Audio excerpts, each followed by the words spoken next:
तो दोस्तों, ब्रिटेन एक साम्राज्यवादी देश था। उसने 19वीं सदी की शुरुआत तक एक बहुत बड़ा साम्राज्य खड़ा कर लिया था, जिसमें चाइना के भी कुछ भाग थे। शुरुआत में जिस तरह से अंग्रेज भारत आए थे व्यापार के उद्देश्य से, उसी तरह ये चाइना भी गए।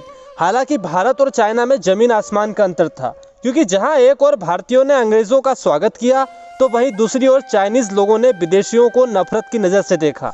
शुरुआत में मंचू काल में विदेशी व्यापारियों को चीनी व्यापारियों के साथ सीधा व्यापार करने की अनुमति नहीं थी। सन 1702 में चीन के सम्राट ने अपना एक प्रतिनिधि नियुक्त किया था और उसी की नज़र में ये विदेशी व्यापारी चाइनीज व्यापारियों के साथ लेन देन का व्यापार करते थे। तथा 1720 आते आते चीनी व्यापारियों ने कोहांग नाम से एक संस्था की स्थापना की, जिसकी आज्ञा के बिना कोई भी विदेशी व्यापारी चीन में व्यापार नहीं कर सकता था। साथ ही संस्था ने इन विदेशी व्यापारियों पर कई सारे प्रतिबंध लगा रखे थे, जिसके अनुसार ये ना तो किसी 4 पैर वाली कुर्सी पर बैठ सकते थे और ना ही चाइनीज भाषा सीख सकते थे। और भले ही कोई विदेशी व्यापारी कितना ही अमीर क्यों ना हो, वो एक चाइनीज को नौकर नहीं रख सकता था। शुरुआती दौर में विदेशी व्यापारियों को चीनी अधिकारियों का सम्मान करना पड़ता था। उन्हें कातों का नियम भी मानना पड़ता था, जिसके अनुसार इन्हें चीनी अधिकारियों के सामने 3 बार घुटने टेक कर 9 बार सिर झुकाना पड़ता था। ये हाल था उस समय अंग्रेजों का चाइना में। ना सिर्फ अंग्रेजों का, बल्कि सभी विदेशी व्यापारियों का। लेकिन ये भी पक्के बेशरम थे। इन्होंने भी शुरुआत में चाइना के सारे नियमों को माना, लेकिन जैसे ही समय बीतता गया, तब तक ये चाइना की कमजोरियों को समझ चुके थे। इसके अलावा जब धीरे धीरे समय बीतने लगा, तो सन 1784 की एक घटना के कारण अंग्रेजों और चाइनीज व्यापारियों के बीच समस्याएं बढ़ने लगी। इस घटना के अनुसार एक अंग्रेज ने एक चीनी नागरिक को गोली मार दी, जिसके बाद चीनी सरकार ने आदेश दिया कि उस अंग्रेज को तुरंत पकड़ा जाए। लेकिन अंग्रेजों ने इसका विरोध किया। अंग्रेजों का मानना था कि इसे सजा ब्रिटेन की अदालत में ही मिलनी चाहिए, लेकिन चाइनीज नहीं माने। उन्होंने अंग्रेज को पकड़कर मृत्युदंड की सजा सुना दी, जिससे अंग्रेज बहुत नाराज हुए। जिसके बाद 1793 में एक समिति ब्रिटेन से चाइना भेजी गई, जिसके अध्यक्ष थे मैकार्टने। उन्होंने चीनी राजवंश से निवेदन किया कि अंग्रेजों को थोड़े से अधिकार दिए जाएं, ताकि अंग्रेज अपराधियों की सजा ब्रिटेन में मिले। लेकिन चाइनीज इसके लिए भी नहीं माने। उन्होंने आगे भी इसी तरह अंग्रेज अपराधियों को सजा दी। अगर हम बात करें व्यापार की, तो अंग्रेज चाइना से व्यापार जरूर करते थे, लेकिन इस व्यापार से अंग्रेजों को कोई फायदा नहीं होता था, क्योंकि सारा माल जैसे चाय और कागज तो ब्रिटेन चाइना से ही खरीद रहे थे। लेकिन अंग्रेजों के पास ऐसा कुछ नहीं था जो वो चाइना में बेचे, जिससे यह व्यापार लगातार घाटे में जा रहा था, क्योंकि यह सारा व्यापार चांदी के सिक्कों के बदले ही होता था, जिससे अंग्रेजों को काफी नुकसान हो रहा था। लेकिन अंग्रेजों ने इसका भी एक उपाय निकाल ही लिया, वो था अफीम का व्यापार। क्योंकि इससे पहले अफीम का इस्तेमाल चाइना में दवाइयों के तौर पर होता था, साथ ही यह काफी महंगी होती थी, जिसके कारण अफीम का इस्तेमाल सिर्फ कुछ धनी और शाही लोग ही करते थे। लेकिन अंग्रेजों ने अपना दिमाग चलाया और अफीम की खेती भारत में शुरू करवा दी, जिससे कि इसके उत्पादन में और वृद्धि हुई। जब उत्पादन बढ़ा तो अफीम की कीमत भी घट गई, जिसके बाद अंग्रेजों ने 1773 में खुले तौर पर चीन में अफीम की बिक्री शुरू करा दी। जब यह सस्ती अफीम चाइना के बाजार में आई, तो लोग इसका जमकर इस्तेमाल करने लगे, क्योंकि यह एक नशीला पदार्थ है। इसलिए अब लोगों में इसकी लत लगने लगी, क्योंकि पहले तो यह बहुत महंगी थी, तो इसे कोई खरीद नहीं पाता था।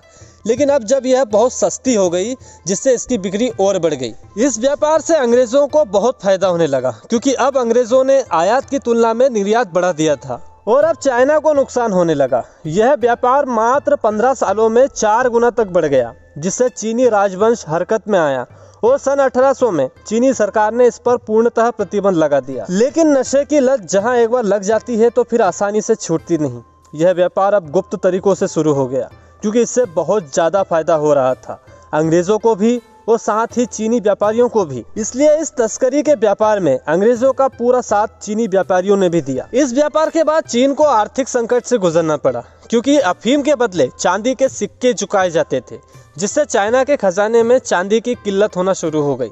अंत में 1839 में चीनी राजवंश ने परेशान होकर लिन चे शू को अपना शाही कमिश्नर बनाकर कैंटन भेजा। यह अधिकारी बहुत ही ईमानदार था। उसने बड़ी ही कठोरता से अंग्रेजों के खिलाफ कार्रवाई की, जिसके कारण अंग्रेजी व्यापारियों को अपनी सारी अफीम अधिकारी को देनी पड़ी। तथा इस चीनी अधिकारी ने लगभग 20,000 अफीम की पेटियों में नमक और चूना मिलाकर उसे समुद्र में फेंकवा दिया, जिससे ये सारी की सारी अफीम नष्ट हो गई।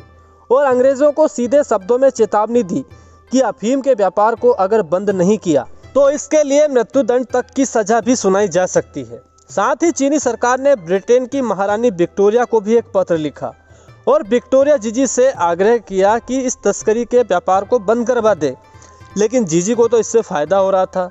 उन्होंने इस पत्र का कोई जवाब नहीं दिया। अगर अंग्रेज़ों की बात की जाए तो उस समय Lord Napier British royal navy के अधिकारी थे जो कि चाइना में मौजूद थे।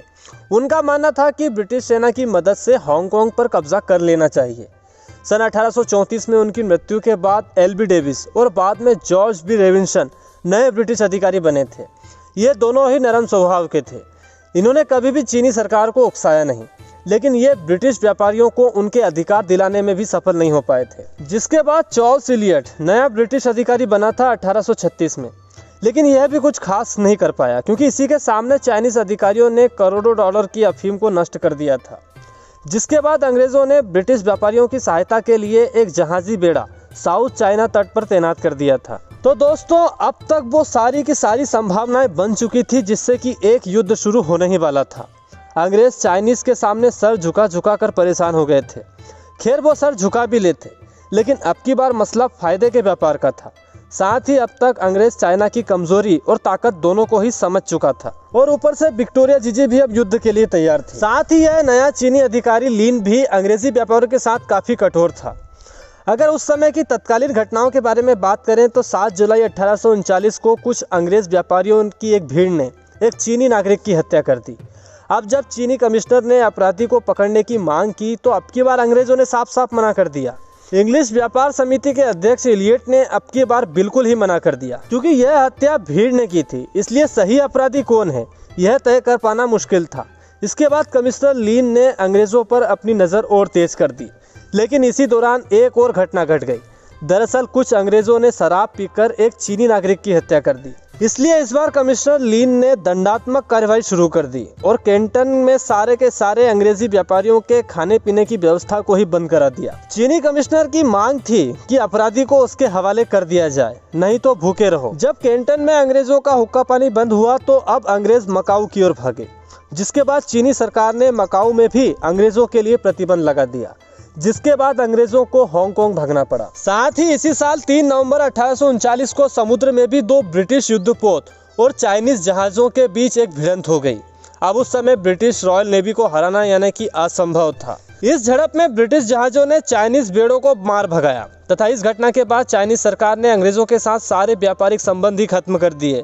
जिसके बाद अगले साल यानी कि फरवरी 1840 आते आते अंग्रेजों ने यह तय कर लिया था कि युद्ध तो करना ही है तथा अप्रैल 1840 में ब्रिटेन की संसद में एक प्रस्ताव पारित किया गया इस युद्ध को लेकर तथा लॉर्ड पेमस्टन ने ईस्ट इंडिया यानी कि भारत से भी सैनिकों को युद्ध के लिए चाइना बुलवाया और यहाँ से शुरुआत होती है पहले एंग्लो चाइना वॉर की यानी कि पहले अफीम वॉर की। जब 1840 में अंग्रेजों ने कैंटन को घेरे में लेकर चीनियों को बुरी तरह हराया, जिसके बाद ब्रिटिश सेना आगे बढ़ी और यागंसी रिवर के मुहाने पर चीनियों को बुरी तरह हराया। इस घटना के बाद चीनी राजवंश हरकत में आया और अपने कमिश्नर लीन को पद से हटा दिया ताकि अंग्रेजों से बातचीत की जा सके। उन्होंने ची यान को अंग्रेजों से बातचीत के लिए भेजा। इस घटना के बाद ब्रिटिश सेना पीछे हट गई तथा ब्रिटिश समुद्री बेड़ा भी वापस साउथ में चला गया तथा अगले साल जनवरी 1841 में एक शुरुआती समझौते पर हस्ताक्षर किए गए, जिसके अनुसार हांगकांग को अंग्रेजों को दे दिया गया। जो अफीम चीनियों ने नष्ट की थी उसके लिए चीनियों को 60 लाख डॉलर चुकाने पड़े। साथ ही अंग्रेजी व्यापारियों को भी समानता का अधिकार दे दिया गया, लेकिन यह समझौता ज्यादा दिनों तक टिका नहीं क्योंकि चीनी राजवंश को लगा कि ची यान ने कुछ ज्यादा ही सहूलियत अंग्रेजों को दे दी तथा अंग्रेजों को यह लगा कि इलियट ने अपनी मांगे ठीक से नहीं मनवाई, जिसके कारण इन दोनों ने ही अपने अधिकारियों को वापस बुला लिया। अंग्रेजों ने इलियट की जगह सन हेनरी पेटिंगर को अपना नया प्रतिनिधि चुना और इस नए प्रतिनिधि ने फिर से युद्ध शुरू करा दिया तथा ब्रिटिश समुद्री बेड़ा अब फिर से आगे बढ़ने लगा, जिसने चेसन में कई सारे द्वीपों पर कब्जा कर लिया। साथ ही संघाई के पोर्ट पर भी कब्जा कर लिया, जिसके बाद अंग्रेजों ने पीकिंग और नांकिंग जैसे बड़े शहरों पर भी आक्रमण किया। इस घटना के बाद चीनी राजवंश शक्ति में आ गया। उसकी प्रतिष्ठा अब गिरने लगी क्योंकि एक छोटी सी सेना ने चीन की विशालकाय सेना को हरा दिया था। अब उसे विश्वास हो गया था कि विदेशियों को हराना असंभव है। इस युद्ध में मात्र 19,000 ब्रिटिश सैनिक मौजूद थे, जिनमें 5,000 ब्रिटिश आर्मी से थे तो 7,000 इंडियन आर्मी से थे तथा लगभग 8,000 सैनिक रॉयल नेवी से भी थे। जबकि दूसरी ओर चाइना की सेना में लगभग 2.25 लाख सैनिक मौजूद थे। लेकिन फिर भी अंग्रेजों ने चीनियों को बड़ी ही आसानी से हरा दिया, क्योंकि राइफल और तीर कमान के बीच कोई कंपटीशन था ही नहीं। ब्रिटिश सैनिकों के पास आधुनिक हथियार थे, जबकि चीनी सैनिक वही तलवार और तीर कमान से युद्ध लड़ रहे थे। इस युद्ध के बाद नॉनकिंग की ट्रीटी पर हस्ताक्षर किए गए तथा 29 अगस्त 1842 को इस पहले एंग्लो चीन युद्ध की समाप्ति हुई, यानी कि पहला अफीम वार समाप्त हुआ। इस ट्रीटी के अनुसार अंग्रेज व्यापारियों को कैंटन, अमोय, फुचार, निकपो और संघाई के पोर्ट व्यापार के लिए मिल गए। मतलब अब अंग्रेजों का इन पर सीधा अधिकार हो गया। हांगकांग अब सीधा अंग्रेजों के अधिकार में आ गया। साथ ही व्यापार कर को भी 5% तक निश्चित कर दिया गया। जो व्यापारिक संगठन चीनी व्यापारियों ने बनाया था कोहोंग, उसे भी अब भंग कर दिया गया। साथ ही समानता के अधिकार भी दे दिए गए।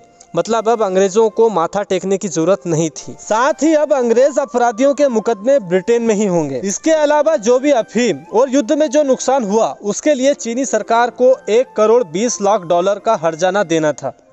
यह ट्रीटी चीनियों के लिए एक डिजास्टर साबित हुई, क्योंकि अब विदेशी चीन में मनमानी करने लगे। साथ ही अब चीन की व्यापार व्यवस्था पूरी तरह से नष्ट हो गई। खैर, इस बहती हुई गंगा में हाथ धोने के लिए अब अमेरिका भी आ गया तथा 2 जुलाई 1844 को अमेरिका ने चीन के मध्य वाघिया की ट्रीटी पर हस्ताक्षर किए। इसके अलावा फ्रांस ने भी नॉनकिंग ट्रीटी के आधार पर ही चीन के साथ एक ट्रीटी साइन की। फ्रांस के बाद नॉर्वे, स्वीडन और बेल्जियम के साथ भी चीनियों को संधि करनी पड़ी। जो चीनी शुरू में विदेशियों से नफरत करते थे, वो अब झुककर उन्हें सलाम करने लगे। चीन की दुर्बलता का फायदा इन पश्चिमी देशों ने खूब उठाया। नॉनकिंग ट्रीटी के बाद अब अंग्रेजों की डिमांडें और बढ़ने लगी।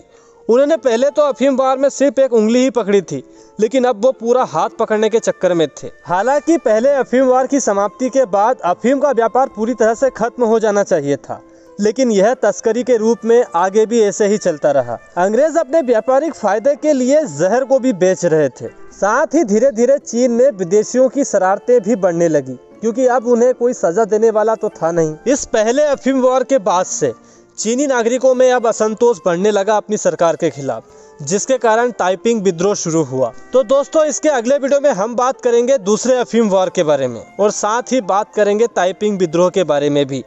तो दोस्तों, तब तक के लिए धन्यवाद। जय हिंद, वंदे मातरम।